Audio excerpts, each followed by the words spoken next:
تب یہودیوں میں سے بہتیرے جو مریم کے پاس آئے تھے اور جنہوں نے یسوع کا یہ کام دیکھا اس پر ایمان لائے، مگر ان میں سے بعض نے فریسیوں کے پاس جا کر جو کچھ یسوع نے کیا تھا ان سے بیان کیا۔ اس پر سردار کاہنوں اور فریسیوں نے عدالت عالیہ کی مجلس کر کے کہا کہ ہم کرتے کیا ہیں؟ یہ آدمی تو بہت کرشمے دکھاتا ہے۔ اگر ہم اسے یوں ہی چھوڑ دیں تو سب اس پر ایمان لائیں گے اور اہل روما آ کر ہمارے وطن اور قوم کو ختم کر دیں گے۔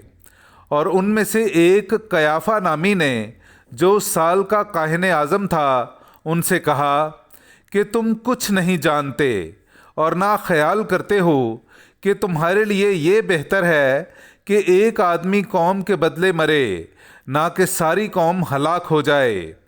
اس نے یہ اپنی طرف سے نہ کہا، لیکن اس سبب سے کہ اس سال کا کاہن اعظم تھا اس نے نبوت کی کہ یسوع قوم کی خاطر مرنے کو ہے، اور نہ صرف اس قوم کی خاطر بلکہ اس لیے بھی کہ وہ خدا کے پراگندہ فرزندوں کو جمع کر کے ایک کر دے۔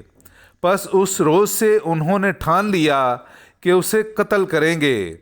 اس لیے آئندہ یسوع نے یہودیوں میں ظاہراً پھرنا چھوڑ دیا، بلکہ اس علاقے میں جو بیابان کے نزدیک ہے افرائیم نامی ایک شہر میں چلا گیا اور شاگردوں کے ساتھ وہاں رہنے لگا۔ اور یہودیوں کی عید فصح نزدیک تھی، اور بہتیرے فصح سے پہلے دیہات سے یروشلم کو گئے تاکہ اپنے آپ کو پاک کریں۔ اور انہوں نے یسوع کی تلاش کی اور ہیکل میں کھڑے ہو کر آپس میں کہنے لگے کہ تم کیا خیال کرتے ہو، کیا وہ عید میں نہیں آئے گا؟ پاک کلام کا پڑھا اور سنا جانا ہم سب کے لیے باعث برکت ہو۔ خدا کا شکر ہو۔ میرے عزیزو، ابھی ہم نے آج کی مخصوص تلاوتیں سنی۔ پہلی تلاوت جو کہ حزقیال نبی کے صحیفے سے لی گئی، اس میں ہم نے سنا کہ خداوند نے فرمایا کہ میں ان کو ایک ہی قوم بناؤں گا۔ آج کے مخصوص زبور جو کہ ارمیا نبی کے صحیفے میں سے لیا گیا، ہم نے سنا کہ خداوند ہماری یوں حفاظت کرتا ہے جیسے چرواہا اپنے ریوڑ کی۔ میرے عزیزو، آئیے آج کی انجیلی تلاوت پر غور و غوص کرتے ہیں۔ آج کی انجیلی تلاوت مقدس یوحنا کی انجیل کے 11ویں باب کی 45ویں آیت سے 56ویں آیت تک سے لی گئی۔ تلاوت کا شروع مقدس یوحنا کی انجیل کے مطابق خداوند یسوع کا 7واں معجزہ اور اس کے طویل ذکر کا آخری حصہ ہے۔ ہم نے شروع میں جس مریم کا ذکر سنا وہ لازر کی بہن مریم ہے، اور بیتنیہ میں اس کے گھر بہت سے یہودی یسوع کا معجزہ دیکھ کر اس پر ایمان لائے، اور کچھ یہودی یسوع کی شکایت سردار کاہن اور فریسیوں کو کرنے چلے گئے۔ یسوع کے اس 7ویں معجزے نے یسوع کو اس علاقے میں بے پناہ شہرت دی، اور ظاہر ہے ایک مردے کو زندہ کرنا، مردے کو زندگی دینا کوئی چھوٹی بات تو تھی نہیں۔ اس معجزے اور یسوع کی مقبولیت کا مختلف لوگوں پر مختلف اثر ہوا۔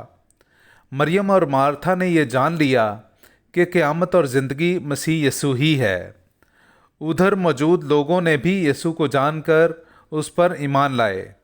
سردار کاہن اور فریسیوں میں یسوع کی شہرت کا یہ اثر ہوا کہ وہ اس کی شہرت سے حسد سے بھر گئے، اور دوسرا اثر یہ ہوا کہ انہیں اپنے شہر یا ملک کی فکر پڑ گئی، کیونکہ رومی کسی بھی شخص کی شہرت کو بغاوت گردانتے تھے اور اس کے نتیجے میں شہر پر حملہ کر کے اس پر قبضہ کر سکتے تھے۔ سردار کاہن اور فریسیوں کو اس بات کی بشدت فکر پڑ گئی، اور یوں قیافہ کاہن اعظم کے منہ سے یہ پیشن گوئی بہرحال نکلی کہ یسوع تمام قوم اور قوموں کے لیے قربان کیا جائے۔ خداوند یسوع پر اپنی ہی شہرت کا یہ اثر ہوا کہ ظاہراً یسوع نے یہودیوں میں پھرنا چھوڑ دیا اور بیابان میں افرائیم نامی ایک شہر میں چلا گیا۔ میرے عزیزو، ہماری زندگی میں بھی مختلف لوگ مختلف اثر ڈالتے ہیں۔ کچھ لوگ ہماری کامیابیوں پر خوش ہوتے ہیں اور ہمارے ساتھ مضبوط رشتہ بنا لیتے ہیں، اور کچھ لوگ حسد سے بھر کر تعلق توڑ لیتے ہیں۔ ہم خود بھی بعض اوقات دوسرے لوگوں کی کامیابیوں سے خوش ہوتے ہیں اور کچھ لوگوں کی شہرت اور کامیابیوں سے حسد کرتے ہیں۔ مارتھا، مریم اور وہ یہودی جو ایمان لائے کہ یسوع ہی قیامت اور زندگی ہے، یسوع کے ساتھ اٹوٹ رشتے میں بندھ گئے۔ مگر وہ یہودی جو سردار کاہنوں کے پاس چلے گئے تاکہ یسوع کی شکایت کریں، اور سردار کاہن اور فریسی یسوع کی شہرت سے پریشان ہو کر یسوع سے دور ہو گئے۔